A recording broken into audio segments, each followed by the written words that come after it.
All right, Shalom. First and foremost, I want to give all praises, glory, and honor to Yahweh, Bahashem, Yahweh Shai, Waha, Racha, Wadash, the honors the apostles and the elders of Great Millstone who rule well. Peace and blessing salutations to the hopeful elect of Israel. All right, this lesson I'm going to start off with this scripture, which is Matthew 18 and 11. Basically, this lesson is going to be around that which was lost. All right, because Yahweh Shai said right here that he came to save that which was lost. All right. Now, what does he mean by that? Well, he's talking about Israel. All right, because that's what the Gentiles that receive salvation, those are Israelites. All right. So I'm not going to make this lesson super long, or at least I don't plan on it. I'm just going to hit some that, because the Bible doesn't contradict itself, man. If the Bible ever seems like it contradicts itself, it just means you lack understanding. That's literally what that means. All right. But, so I'm going to start Matthew 18:11. I'm going to read on down, I think, to 14. And then I got some other precepts written down. And then after that, if I want to get more, I'm just going to go with the Spirit. All right, so this is Matthew chapter 18, verse 11. For the Son of Man is come to save that which was lost. All right? Which was lost. Okay? Meaning not always lost, but just all of a sudden, because the parable he's about to give, it makes perfect sense. If you have eyes, to see it and ears to hear it. All right? By perfect sense, I'm just using that as an expression. It makes a lot of sense. You'll see that it's talking about Israelites. All right. Verse 12. How think ye, if a man have 100 sheep, and one of them be gone astray, doth he not leave the 99 and goeth into the mountains and seeketh that which is gone astray? Gone astray. Right? Who's went astray? The Israelites. The Israelites have constantly gone astray. All right. And that was no different now. We went into captivities because we gone astray. All right, so that is no different now because it's the New Testament. It's the same thing. All right, I'm going to get into that. I'm going to go into 1 Maccabees 1, dealing with Israelites, specifically Jews from the southern kingdom, Judah, Benjamin, and Levi, that converted, whether it was through force they were converted or they just conformed. They joined on themselves to the Greeks. And that really happened all over. Right? Not just for the Greeks, but even to this day, our people join themselves onto heathen nations and be and act and do just like just like the things they do. They take their customs. You see? Salakia.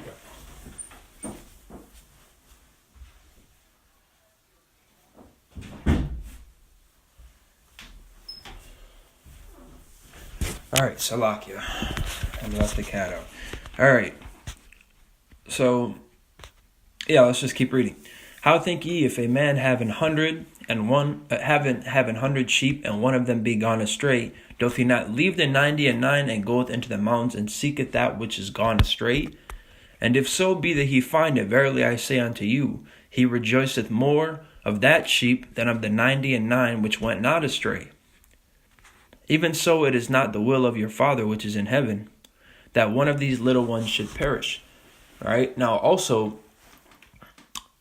when it says Jew or Greek, like in Galatians, I think it's 3:26 or 3:28, something like that.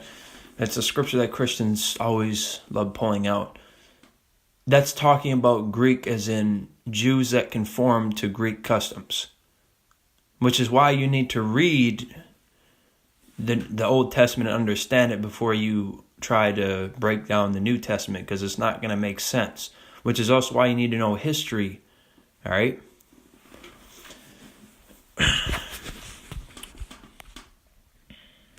All right, so now from there I'm going to go to Luke 9 and 56.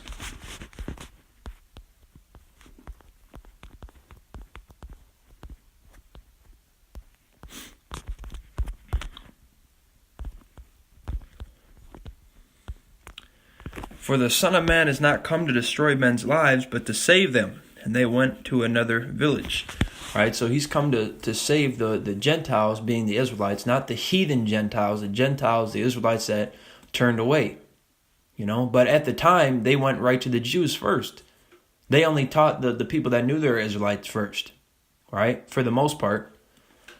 It was Apostle Paul Peter, he baptized Cornelius, Cornelius was an Israelite. Salvation is only for Israel. And if you go into that verse in the Greek, it literally says another tribe. He was most likely a northern kingdom Israelite. All right. And also the Ethiopian eunuch that Philip baptized, that was an Israelite that was from Ethiopia. Because we're still scattered all over, man. We're scattered all over today. It's no different. All right. You got our people speaking different languages. You got brothers in South America speaking Spanish. You got brothers in Germany speaking German. You got brothers in Russia speaking Russian. You got brothers in America speaking English. It's just it's no different today. It's no different today. And those people in these different countries, they're going to eat different foods and they're going to celebrate those holidays that they celebrate there. All right? It's no different. But remember, Yahweh said he was going to save that which was lost. And he gave a parable about sheep. And he's actually said that many times. All right? Matthew 10:6, but go rather to the lost sheep of the house of Israel. But he answered and said, I am not sent but unto the lost sheep of the house of Israel. All right? And it started with those Israelites that knew they were Israelites. Okay? Like Apostle Paul said and Barnabas said that it was that they had to preach unto the Jews first. All right? The Jews being the southern kingdom. The Jews that knew they were Israelites. All right? See, because people get it all mixed up. They say, well, see all the other nations. What about the 9 other tribes of the nation of Israel, man? The 9 other tribes that went to America. The Americas, not just America. The Americas. All right? Central, South, and North America. And the Caribbeans and etc. What about them? And they were also scattered. There were some still scattered around the land and stuff like that. We're scattered, man. We always were, really. Like, since we go off, since our captivities, we've been scattered since that, man. You got Ephraimites in Syria right now. You could have some and our people even look like heathens right now, man.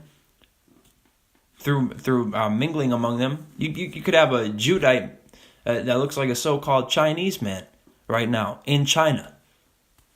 That's how serious it is, man. But you people don't get it. All right, it's not for other nations; it's only for our nation. All right, Matthew 15:24. But he answered and said, I am not sent, but unto the lost sheep of the house of Israel. Israel is the whole nation. All right, and Israel was also a name that was specifically for the northern kingdom. Okay, and the reason that they taught the Jews first is because that's a prophecy.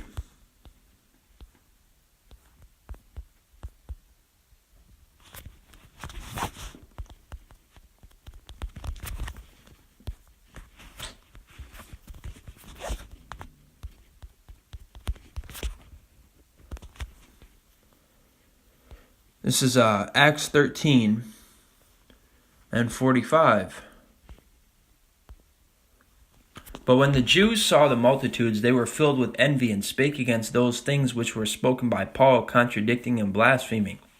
Then Paul and Barnabas waxed bold and said, it was necessary that the word of Yahweh should first have been spoken to you, but seeing ye put it from you, and judge yourselves unworthy of everlasting life, lo, we turn to the Gentiles. For so hath the Lord commanded us, saying, I have set thee to be a light of the Gentiles, that thou shouldest be for salvation unto the ends of the earth. And when the Gentiles heard this, they were glad and glorified the word of the Lord, and as many as were ordained to eternal life believed. All right? And why? Well, let me get that. Because it was a prophecy. That's why they went to the Jews first, because that was a prophecy in the Old Testament. The tents of Judah. This is Zechariah 12:7. Yahweh also shall save the tents of Judah first, and the glory of the house of David and the glory of the inhabitants of Jerusalem do not magnify themselves against Judah. In that day shall Yahweh defend the inhabitants of Jerusalem, And he that is feeble among them at that day shall be as David, and the house of David shall be as God, as the angel of Yahweh before them. All right, so the tents of Judah, just like now, when our people are disconnected from our heritage now, again, because it's happened a few times now, several times we've been disobedient and gone astray, like a lot, all throughout the Bible. If you read the whole Bible, we've gone astray so many times, man. All right. We went into the Egyptian captivity. We went into the Roman captivity, the Greek captivity. We went into the Babylonian captivity, the Assyrian captivity. After the Babylonian, it was basically under the Persians and Medes. We've been under so many people, man. So many people. I'm pretty sure every nation has helped to spoil our nation, but I'm pretty sure most nations, if not all of them, have had us in captivity at one point or another, man. All right? Which is why righteous recompense is coming to them. So it was prophecy, because even right now, like I was saying, right now, even a lot of Jews, the Southern Kingdom Israelites, got woke up first. But now you're starting to see more Northern Kingdom Israelites. Now you're starting to see more confusion of face Israelites. That's was just prophecy, okay? That the tents of Judah would get woken up first. Specifically starting with the tribe of Judah, which is where they derived the word Jew from. Jew, Judah. All right? Let me get this, I think Romans 11. This is Romans 11 and 26. Well, 25. For I would not, brethren, that ye should be ignorant of this mystery, lest ye should be wise in your own conceits. So don't be ignorant of this, all right? That blindness in part has happened to Israel, until the fullness of the Gentiles be come in. Verse 26. And so he's continuing on with what he just said. And so all Israel shall be saved. Meaning those Gentiles that are coming in are Israelite Gentiles. All right? Our people have been called strangers. Our people have called Gentiles. Our people have been called heathens. And so all Israel shall be saved, as it is written, there shall come out of Zion the deliverer, and shall turn away ungodliness from Jacob. Not from Moab, or Esau, or Ishmael, from Jacob. For this is my covenant unto them, when I shall take away their sins. And the new covenant is only for the nation of Israel. All right? The new covenant is only for the nation of Israel. You can read Jeremiah 31. And 31 on down, you can read Ezekiel 37. You can read Hebrews 8. It goes into the new covenant, and it tells you that it's all for the nation of Israel. Okay? Which I'm going to get it. Why don't I get it? Because just to prove it even more. Because everybody knows the old covenant was for Israelites only. And now all of a sudden they think it's different. Well, let's see. This is Jeremiah 31 and 31.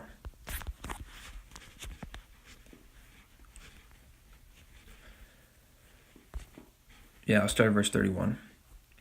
Behold, the days come, saith Yahweh, that I will make a new covenant with the house of Israel and with the house of Judah.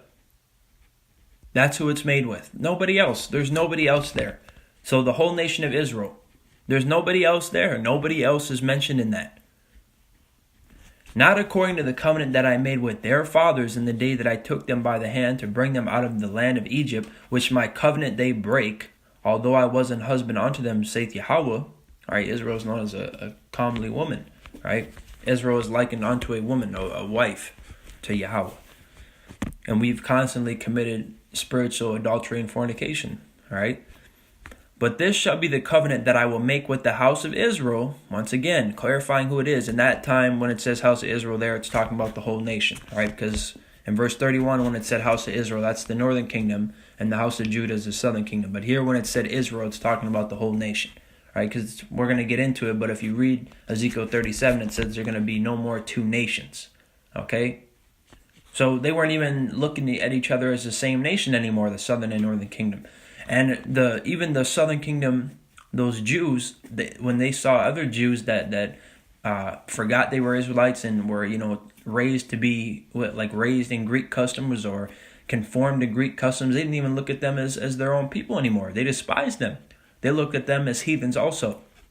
so you can understand. And you have to understand that in order to get it. All right, in order to understand what's going on in the New Testament. All right. But this shall be the covenant that I will make with the house of Israel after those days, saith Yahweh.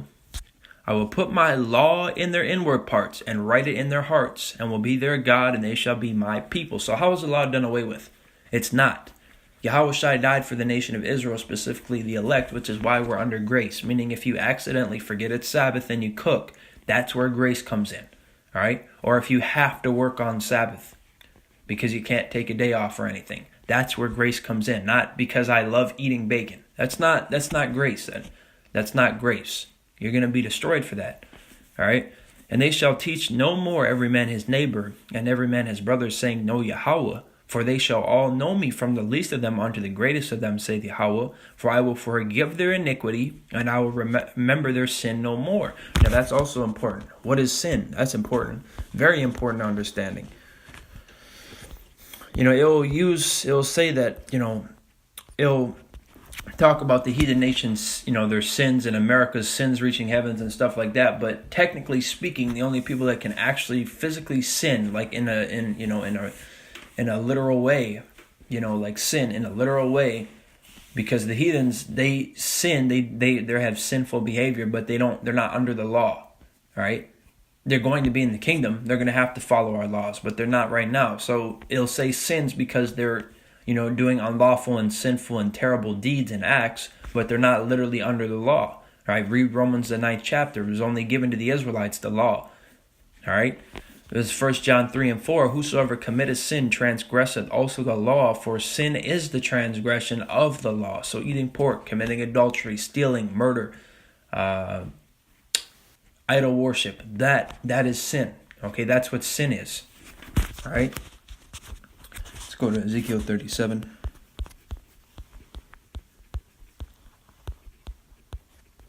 Salakia. This is Ezekiel 37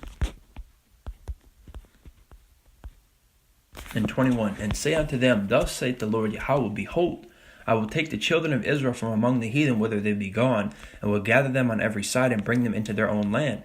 And I will make them one nation in the land upon the mountains of Israel, and one king shall be king to them all, and they shall be no more two nations. Neither shall they be divided into two kingdoms any more at all. Neither shall they defile themselves any more with their idols, nor with their detestable things, nor with any of their transgressions, but I will save them out of all their dwelling places wherein they have sinned, and will cleanse them. So shall they be my people, and I will be their God. And David my servant shall be king over them, and they all shall have one shepherd. They shall also walk in my judgments, and observe my statutes, and do them. And they shall dwell in the land that I have given unto Jacob my servant, wherein your fathers have dwelt. And they shall dwell therein, even they and their children, and their children's children forever. And my servant David shall be their prince forever. This is talking about the new covenant. Moreover, I will make a covenant of peace with them. It shall be an everlasting covenant with them, and I will place them and multiply them, and will set my sanctuary in the midst of them forevermore. My tabernacle also shall be with them, yea, I will be their God, and they shall be my people. And the heathen shall, now that's talking about other nations, the heathen. And the heathen shall know that I, Yahweh, do sanctify Israel, when my sanctuary shall be in the midst of them forevermore. Clear as day. All right, so you have to have discernment when it uses words, okay? Because just because it says Gentile or heathen or stranger doesn't mean it's talking about literal heathens, all right? Like the other nations. It's not always the case. You have to look in the context of what it's saying, all right? You have to look into the context of what it's saying, all right? We became Gentiles. We were a Gentile. I was a Gentile before I came into this truth. I was considered a Gentile at that point. Because I was astray. All of us were. When we were following Christianity or Islam or atheists, or when we were atheists or followed so-called atheism, if you want to call it that, or whatever we followed, we were Gentiles. And then we came into this truth, and we were baptized by the word. Okay, which is how you're supposed to baptize, with the word now, not literal water.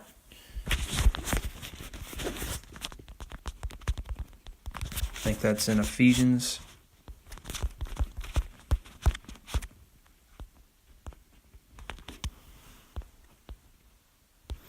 This is Ephesians 5 and 26. that he might sanctify and cleanse it with the washing of water by the word. All right. So it's all about the nation of Israel, man. And I'll prove that even more. Okay. Which proves that the Gentiles that receive salvation are Israelites. But for the most part, when it says heathens, it's talking about the other nations. But there are a couple times where we're talked about as heathens. Yahushua even said himself, if they neglect to hear the church, let them be unto thee as a publican and a heathen. All right. Which a publican is a tax collector. All right. And also, we've been called strangers before. You would be, if you're an Israelite and you were born outside of the land of Israel, you'd be a stranger. You're considered a stranger. All right. Another word for stranger is an alien or a foreigner. All right. That has nothing to do with your nationality, like in terms of what nation you're from. It just means you're from a different land. Okay. Which a lot of times that stranger is talking about heathens. So like heathens is in the other nations. All right. We were scattered all over, man. There's so many precepts talking about that. Just type in, paraphrase, scattered among all nations, or, Israel was scattered or something. And there's going to be so many precepts, man. We were scattered all over. Okay? All over.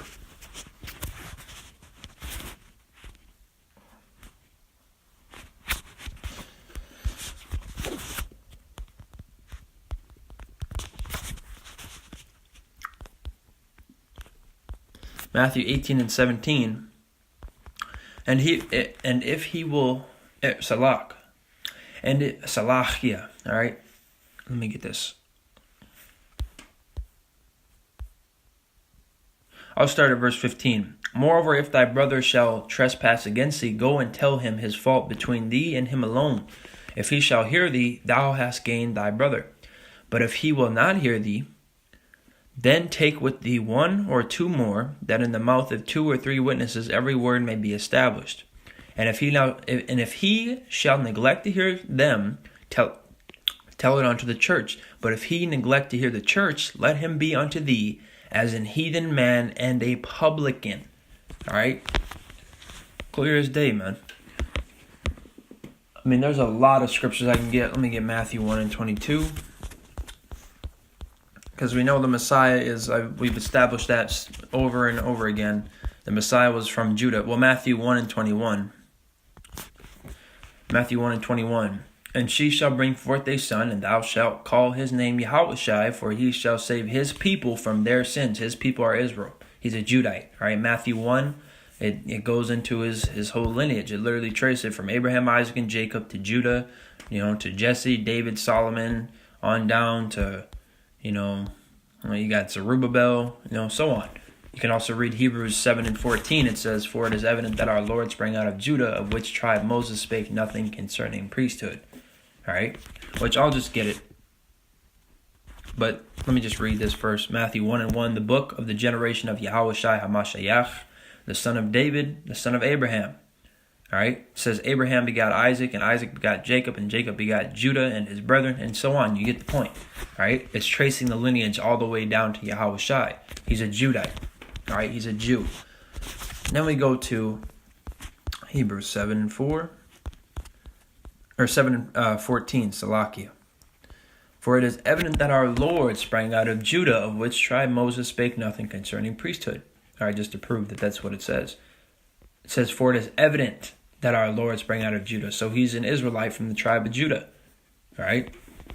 So he's going to save his people from his sins. We already saw sins as transgression of the law. He's going to save the Israelites from their transgressions. All right. Because the Pharisees, when they were coming at Yahushua wasn't telling them that, none of that matters anymore. He was correcting them on the law because they didn't have the understanding that Yahushua did regarding it. All right. Yahushua knew right from wrong. All right. So he was rebuking them regarding the law. All right. And that's why when he would heal somebody, or when he'd do this and do that, when that woman was about to get stoned, he told her to go and sin no more. Not go and sin. He knows what sin is, man. All right. The Pharisees were also hypocrites. They would say, keep the law, keep the law, keep the law, but they wouldn't do it themselves. You see? Because they didn't have that understanding that Yahushua did regarding the law. So Yahushua was always rebuking them with it. He wasn't telling them that it doesn't matter anymore. He was telling them simply that you don't understand the scriptures. That's why he correct them on the Sabbath day, and healing on the Sabbath day, or picking a sheep out of a ditch when it fell in on the Sabbath day, and etc. Man, because he had more understanding than them. Let's go to Hebrews 8.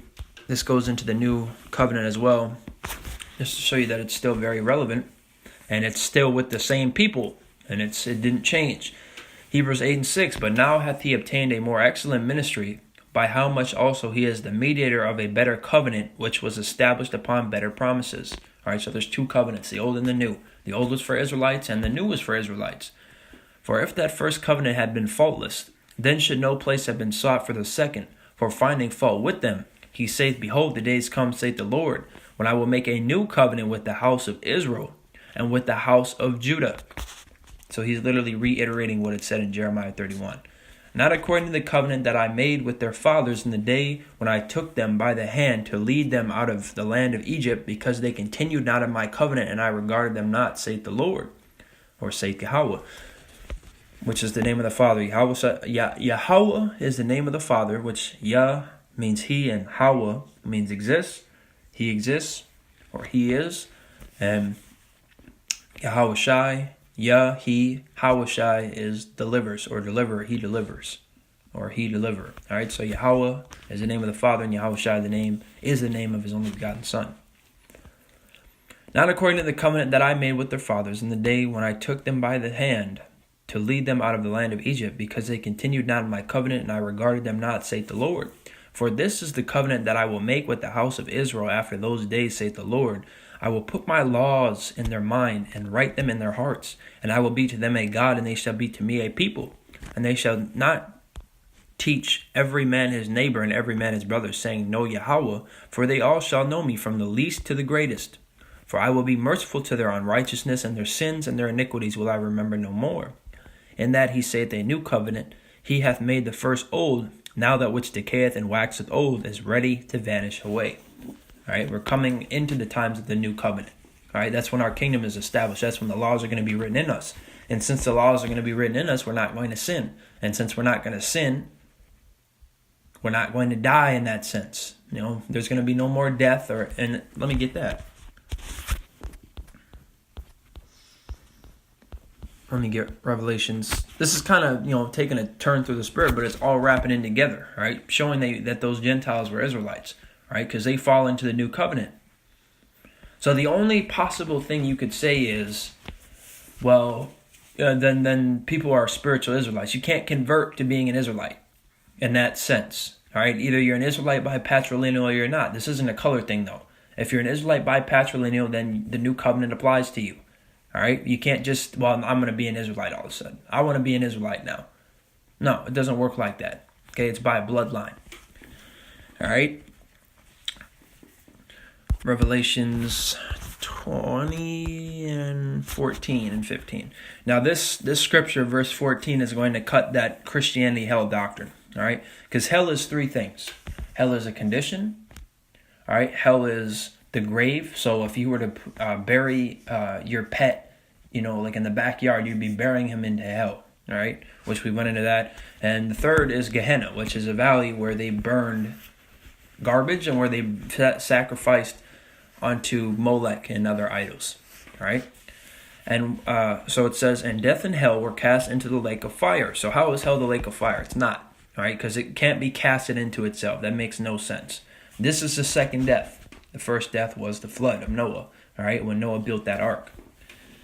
And he saved his wife and he didn't save, Yahweh did by having him build that, but I'm saying his wife, his three sons and their wives, they were saved, all right.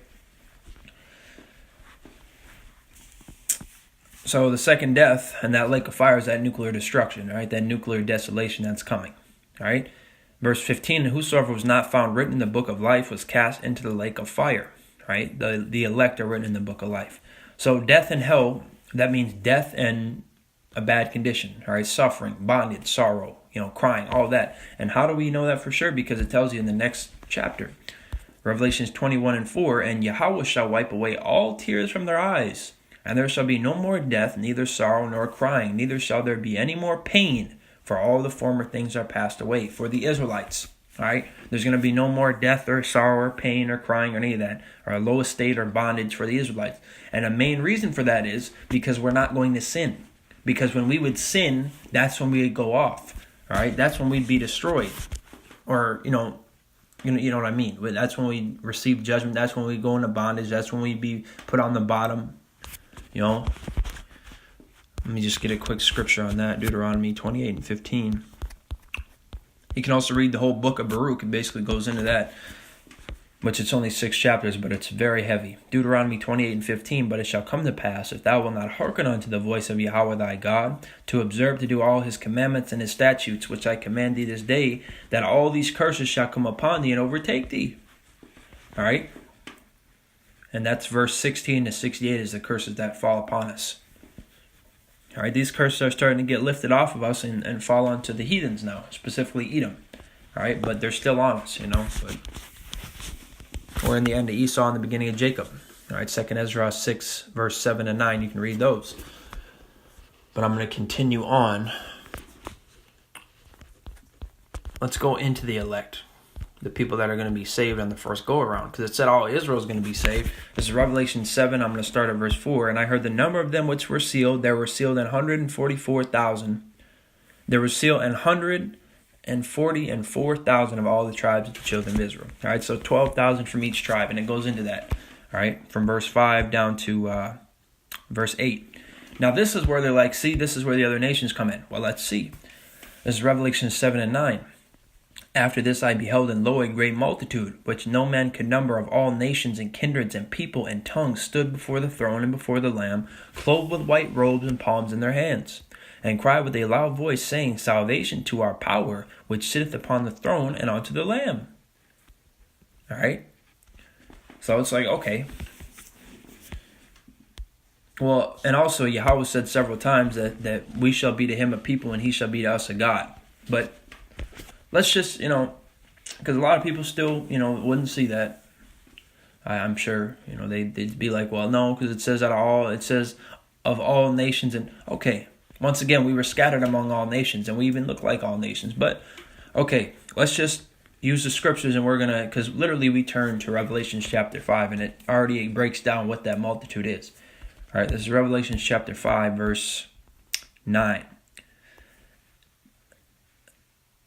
And they sung a new song, saying, Thou art worthy to take the book, and to open the seals thereof. For thou wast slain, and hast redeemed us, so brought us back. That's Israel, the lost sheep of the house of Israel. And they sung a new song, saying, Thou art worthy to take the book. They're talking to Yahushai. And to open the seals thereof, for thou wast slain, and hast redeemed us to Yahweh by thy blood. All right, Yahushua died for the nation of Israel only, specifically the elect, and we understand that. I just pulled out a verse that very clearly broke it down. He died for his people's sins. All right, so this is already talking about Israelites, and you can already see that, but let's just read on.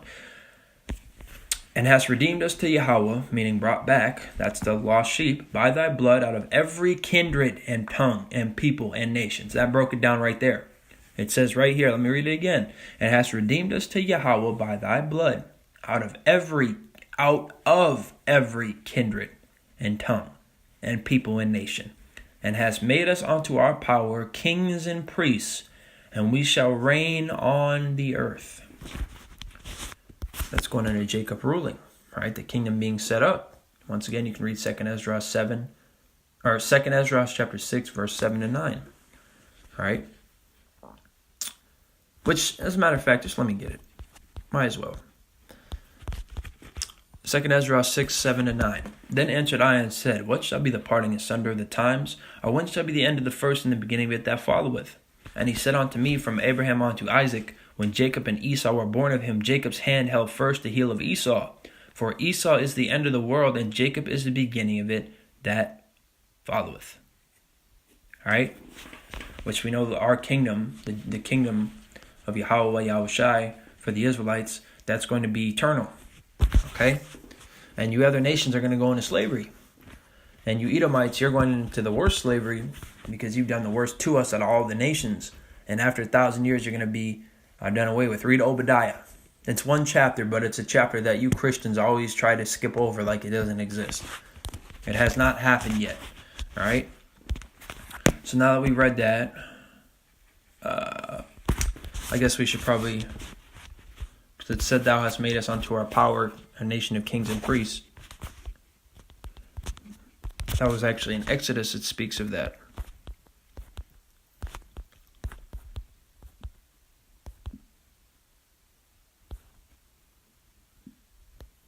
Exodus 19:5. Now therefore, if you will obey my voice indeed and keep my covenant, then ye shall be a peculiar treasure unto me above all people, for all the earth is mine. And ye shall be unto me a kingdom of priests and an holy nation. These are the words which thou shalt speak unto the children of Israel. So it's very clear, man. It's all about Israel. And those Gentiles that receive salvation are Israelites that disconnected from their heritage. Most of our people don't even know who they are now. They say, well, I'm black.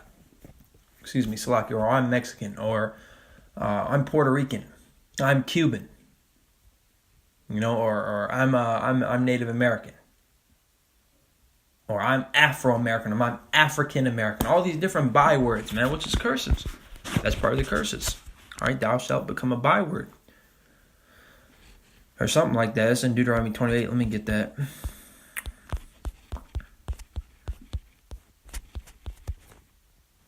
Deuteronomy 28:37, and thou shalt become an astonishment, a proverb, and a byword among all nations, whither Yahweh shall lead thee, and we are scattered among all nations. Okay? That's even in the curses. But there's a lot of precepts on that. So let me just go on. I feel like I was going to get something else. Oh, yeah. Okay. Jeremiah, Yahweh Yoshai. Jeremiah 17:6. Or 4. Jeremiah 17:4. And thou even thyself shalt discontinue from thine heritage that I gave thee, and I will cause you to serve thine enemies in the land which thou knowest not. For ye have kindled a fire in mine anger, which shall burn forever. So this is Yahweh telling Jeremiah, even you are going to forget your heritage, or discontinue from your heritage. All right? Which is why a lot of our people have no idea who they are. Which is why, through the spirit and power of Yahweh Yahushai, we have to, we're being used. Yahweh Yahushai is using us to wake up our people. All right, let me get that from Baruch. But like I said, definitely read the whole book of Baruch. Very heavy. Oh, it's only 5 chapters. I thought it was 6 chapters. It's only 5 chapters. Baruch is only 5 chapters, but it is super heavy. And if which I encourage you to read the whole book of Baruch, but definitely the 4th chapter, I'd say. I do have the whole chapter highlighted. All right, this is Baruch 4:37. Lo, thy sons come, whom thou sentest away. They come gathered together from the east to the west by the word of the Holy One, rejoicing in the glory of Yahweh. That's happening right now. All right, the elect waking up. Yahweh, Yahushai, Ratatzah, we are of the elect, the 144,000. Or if you're a sincere sister, that you're of the 1/3. All right, let me get 1 Corinthians 12:2, going with the Gentiles as well. Ye know that ye were Gentiles, carried away unto these dumb idols, even as ye were led. Didn't it just say, even as we were led in Deuteronomy 28? It talked about that. This is an example of us going astray, and this is an example of us becoming Gentiles. All right? It's plain, man. Those who have ears will hear. Those who have eyes will see. All right? If you're meant to get it, you will. Now we're going to go into this, and then we're going to close. So this is basically revolving around that which was lost. All right? Because Yahweh Shai came for the sick, man. For those that need a physician. And that doesn't necessarily mean literally sick. It's talking about sick in the spirit, man. Disconnected. Those people that were gone astray. First Maccabees 1. I'm going to start at verse 10. And there came out of them a wicked root, Antiochus, or Antiochus, also named Epiphanes, son of Antiochus the king, or Antiochus the king, who had been an hostage at Rome, and he reigned in the 137th year of the kingdom of the Greeks. In those days went there out of Israel wicked men who persuaded many, saying, Let us go and make a covenant with the heathen that are round about us, For since we departed from them, we have had much sorrow. So this device pleased them well. Then certain of the people were so forward herein, that they went to the king, who gave them license to do after the ordinances of the heathen. Whereupon they built a place of exercise at Jerusalem, according to the customs of the heathen, and made themselves uncircumcised, and forsook the holy covenant, and joined themselves to the heathen, and were sold to do mischief. And this didn't just happen with Greeks. This happened all over. All right, but this is what it's telling you. This is the Jew nor Greek. All right, very clear, man. They discontinued from their heritage. A lot of our people, because later on, Antiochus or Antiochus, he forces them to convert. He threatens them, to leave their laws. All right, but a lot of our people, like I just said there, wanted to join onto the heathen. All right, so it goes either way. And then when those people would have children, they'd raise their children that way, and their children wouldn't even know they're Israelites at that point. All right? So let me just skim through this and get the precepts regarding the forced conversion.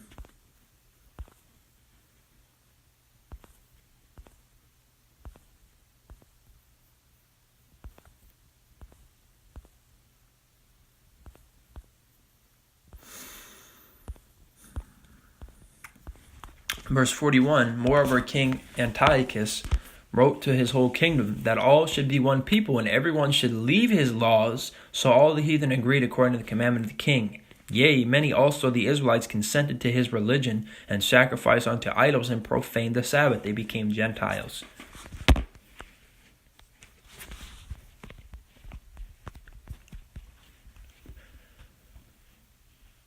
Well, let me just read down. For the king had sent letters by messengers unto Jerusalem and the cities of Judah, that they should follow the strange laws of the land, and forbid burnt offerings and sacrifice and drink offerings in the temple, and that they should profane the Sabbaths and festival days, and pollute the sanctuary and holy people, set up altars and groves and chapels of idols, and sacrifice swine's flesh and unclean beasts.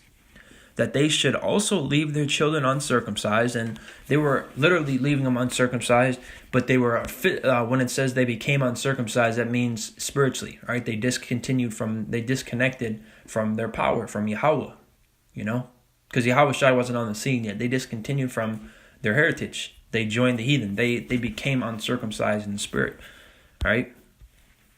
But it was a law, for which was given to Abraham and Moses, and to circumcise, all right, which is a law that we keep as well, but reading on, that they should also leave their children uncircumcised, and make their souls abominable with all manner of uncleanness and profanation, to the end they might forget the law and change all the ordinances.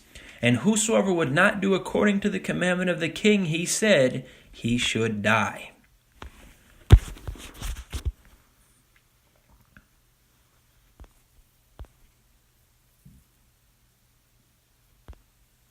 Let's read this.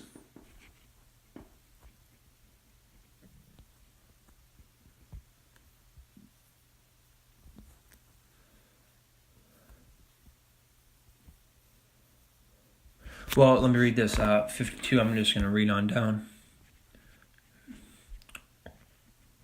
Well, yeah, just read from where I left off. In the selfsame manner wrote he... Did I just read 50? Yeah.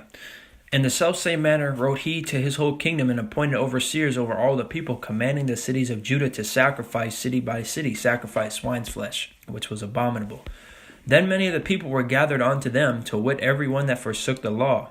And so they committed evils in the land, and drove the Israelites into secret places, even wheresoever they could flee for succor. Those are the Israelites that wanted to keep the law still. All right, they basically had to hide themselves in secret places and pray to Yahweh and all that. They had to do it in secret, basically. Now the 15th day of the month Casliu, in the 145th year, they set up the abomination of desolation upon the altar, and builded idol altars throughout the cities of Judah on every side, and burnt incense at the doors of their houses and in the streets. And when they had rent in pieces the books of the law, which they found, they burnt them with fire. So they burnt the law with fire, man. They burnt like the scriptures. And whosoever was found with any book of the testament, for if any committed to the law, the king's commandment was that they should be put to death. All right. And whosoever was, or I just read that, Salakia. Verse 58, thus did they by their authority unto the Israelites every month, to as many as were found in the cities. Now the 25th day of the month, they did sacrifice upon the idol altar, which was upon the altar of Yahweh. At which time, according to the commandment, they put to death certain women that had caused their children to be circumcised. And they hanged the infants about their necks, and rifled their houses, and slew them that had circumcised them. Howbeit, many in Israel were fully resolved and confirmed in themselves not to eat any unclean thing, wherefore the rather to die, that they might not be defiled with meats, and that they might not profane the holy covenant. So then they died. And there was a very great wrath upon Israel. All right, and that's where the revolution came in soon after, with Mattathias, or was it Mattathias or Matthias? I think it's Mattathias, right? Yeah, Mattathias, who was a priest, and that's where, he had sons. The most known son that he had was Judah Maccabee, okay, or Judas Maccabee, which would be Judah. But you can also read 2 Maccabees chapter 7. It goes into how you can actually start in verse 6. 2 Ezra, oh my goodness, Salakia. You can start in 2 Maccabees chapter 6, because there was Eleazar, which was a teacher of these sons, and the mother. Well, the mother, I think he was a teacher of the sons. He was somebody that they look up to, the mother and the sons, because he was a teacher. He was well known in the law, and his name was Eleazar. And then you can read 2 Maccabees chapter 6 and chapter 7. All right, specifically chapter 7 though, because they wanted them to taste swine's flesh and they refused, so they were put to death. They were tortured. All right, tortured to death. So Yahweh Yahushua Ratazah, this was edifying in the elect. I mean, it was sort of across the board, but ultimately it all wrapped in together. It all goes into the Gentiles and how it's all about Israel. The new covenant's only for Israel. But don't rule yourself out, man. You could be an Israelite through your patrilineal. Okay, this isn't a color thing, man, at all. All right, just like I said, we were scattered among all well, that's what the scriptures say, not me, but I'm saying what the scriptures say. We were scattered among all nations, and we even look like all nations right now. All right? There's Judites that look like so-called Japanese people. There's Issacharites that look like Arabs, and, just stuff like that. Maybe not exactly those examples, but you get the point. All right, so with that said, I want to give all praises to Yahweh, Ba'ashem, Yahweh Shai, Waharacha, Kodash, double honors to the apostles and the elders, a great millstone to rule well. Peace and blessings, salutations to the hopefully elect of Israel. All right, with that said, Shalom.